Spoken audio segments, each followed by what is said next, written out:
Good evening. I hope everybody's having a good night. Well, it's late here. I should be sleeping, but I'm not as usual.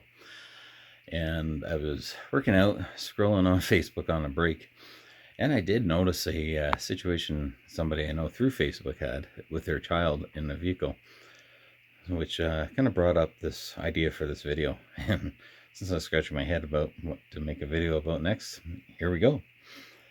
Seatbelt cutters. They their child was in the back seat, and my understanding they were in a parking lot, so whatever, they weren't moving, and the child was a little playing, like all kids do in the back seats. He ended up wrapping that seatbelt around his neck, and all of a sudden the seatbelt pulled tight, and they couldn't get it off of him. It locked in position. So they ended up calling the local fire department. Luckily, the local fire department was quick in response, and the child is okay. Went to the hospital, got checked out, and then they got to check out the fire department and the fire truck, which is pretty cool. But the initial incident of getting choked out by a seatbelt was not cool. Now, we all have, well, maybe not all have had kids, but some of us have kids, and other things happen. So here's my little spiel about seatbelt cutters. Get one. Have something that can cut seatbelts. Just anything that'll cut a seatbelt in a vehicle.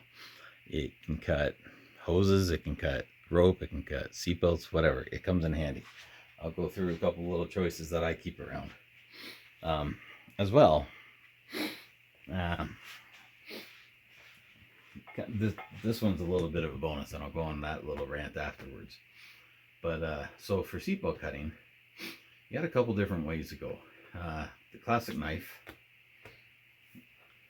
So there's that. There's that.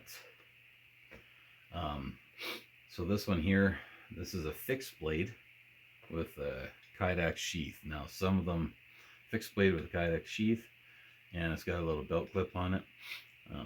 This belt clip, I have different feelings for it, but I do enjoy this knife. I do like it. This knife is very sharp. It works really good for apples. But it also does a really good job for a seatbelt. And for a rope, it's not too bad. Now, my preference for seatbelts and rope, if I'm going to carry a knife for that purpose, is a serrated blade, which I don't have my preference actually here. It's upstairs in the bedroom with Janice and Catherine sleeping, so I don't have it here. But anyways, so this is a folding knife. As you saw, it folds up like that, opens up, and this one has a serrated blade here, and then a regular blade here. The problem with this is that that's a lot of knife to get through the seatbelt to get to the, you got to get that to get to the seatbelt, and that's a lot of knife in front of you. And you don't want to cut the person that you're trying to cut the seatbelt off of. So it will work, but it's not ideal. The one that I have that I prefer carrying has a serrated blade all the way up, and it's actually kind of a curved blade. It works really good for rope. I've used it for cutting tow ropes and everything else. K-bar TDI serrated blade, and it's a small one. It's not the big one. So there's that one. So, but either way, these ones here, this is $15 to $25. I can't remember, and things have gone up, so it's probably about $25 now. This was about $30, I believe, but it's been a few years, so I honestly can't tell you. Now, not a lot of people like carrying around or keeping knives in their vehicles, and I get that. Knives are knives. So the other option is this. My wife bought this for me, and this is a cat's meow, and I'm trying to watch my language. So, anyways, for the purpose of this video, for the seatbelt cutter, it's got it right here. This is great because the blade never gets anywhere near the person, and you can just slice and dice the blade with that blade in there.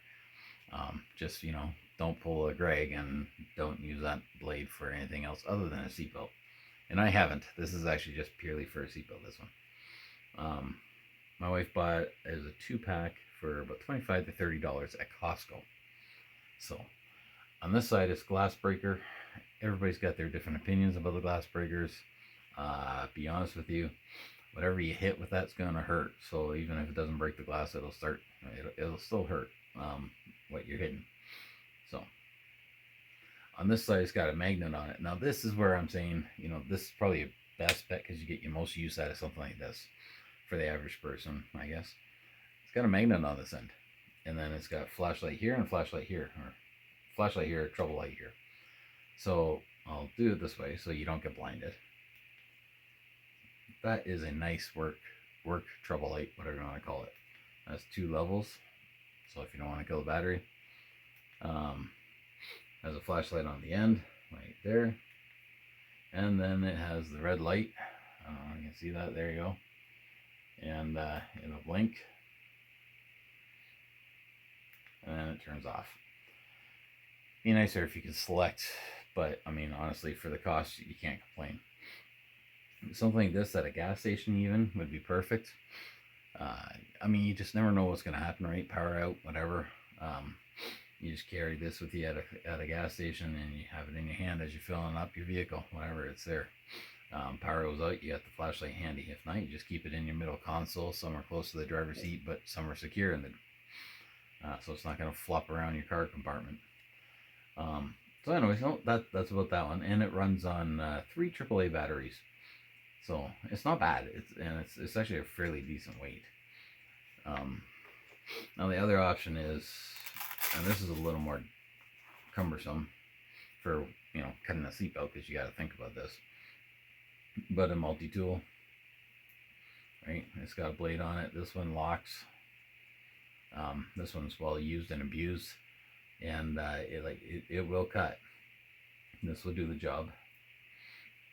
My other multi-tool, which is upstairs again in the bedroom, has a actual seatbelt cutter on it. This one does not. So, but that knife will cut it.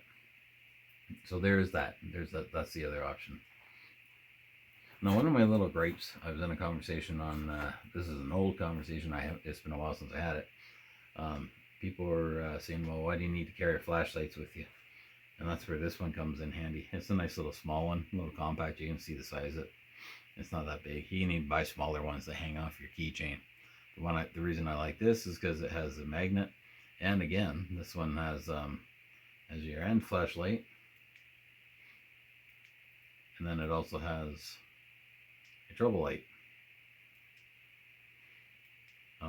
And this has a rechargeable battery in it that does come out, but you charge it through a USB right there, or USB-C, I think it's called, right through there. So anyways, the reason I suggest carrying something like this is, even if you can get a smaller one on your keychain, walking out in the parking lots, this is my pet peeve. You know, people walk out and say, well, I got a cell phone. Okay, so you're walking out with your cell phone, and you're out like this, and you're walking with your cell phone, and you're lighting up your walkway. That's great, okay? But if you have to call 911, or if you're a little scared, or whatever you want to call a friend, so now you got to sit there and dial the phone and hold the phone like this and use the phone. Whereas if you have this, you can sit there and talk on the phone by your head and use this. Some people have Bluetooth speakers, whatever, there is that too.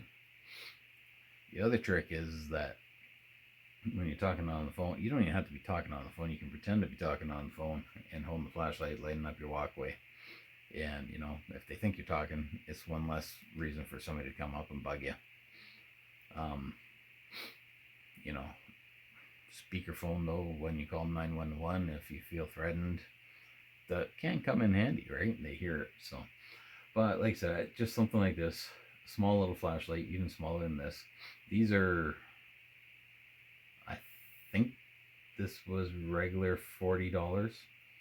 I could be wrong on that one, but there are cheaper ones, and they, like I said, just a small little flashlight that'll hang off your keychain. You can get them for about $15 to $25 if you get a decent little one, and they're not as bright as this one, but they're pretty bright. The handy thing about this is this does have a double belt clip, so you can actually put it on the hat and have it sitting on your brim, off the brim of the hat, if you have a hat with a brim, and you can be, you know, walking around like that, clip it on, whatever. So like I said, the other thing too is, you know, if you ever did do, you know, your you're in that parking lot and something bad happens, whatever, and you're holding the flashlight, this is the end you want to hit somebody with if you absolutely have to. I'm telling you, you're better to run than you are to fight, unless you know what you're doing. But if you have to, I think you can see it. It's got the little bumpy edge on there. You get that, you don't even have to hit them. If you get that in their face or wherever, and you start digging that's going to hurt them. They're going to start to think twice a little bit. But again, you don't want to get that close if you don't have to. So the trick is to keep people away from you. That is the best self-defense I can suggest, to keep people away from you. So if you got your light, and see, cell phones, they're not bad, but this sucker, man, this will light up a friggin' parking lot. This will light up my whole backyard. So you do that, people are going to tend to stay away from you more if you're using something like this and you have your cell phone by your head than if you're using your cell phone as light. So never use those as self-defense. Those are not self-defense at all. That'll get you in more trouble than it's worth. This thing here, like I said, in your car, I'm not saying use this as self-defense. Like I said, get the heck out of there.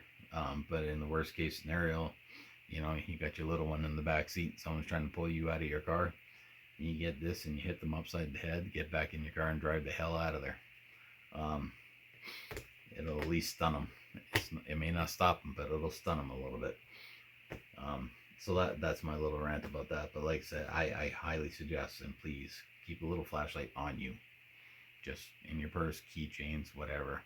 So if you get that dark parking lot, even if you have to walk between a couple cars to get to your car, that little flashlight will save a lot of issues. So that's my little rant about the flashlights. But ultimately, honestly, please get something like this in your vehicle, especially if you have kids. But anybody, this is just the seatbelt cutter, like changing a flat tire. This thing, you stick it on the side of your car, and then you just have it shining down for your working area. I'm not, most of us aren't going to get underneath the hood and fix something. I maybe, but not a lot of people, and I don't blame you. But to change a tire, you stick that on the side fender, have that hanging down, and that'll help. That'll light up your work area nicely as you're working. So, anyways, that's my little thing for tonight. Please get something like this. Like I said, $25. I think my wife said $25 for 2 of those. It even came with batteries. For once in whatever, something actually came, batteries included. So anyways, hope everybody has a good night, and hope you never need this stuff. But like I said, the multi-tool there with the flashlight and the glass cutter and all that kind of crap, that thing, that'll come in handy, even if you just you drop something in your car and you need to look on the floor. You don't want to put your cell phone out, you grab that thing, whatever. So you all have a great night. God bless.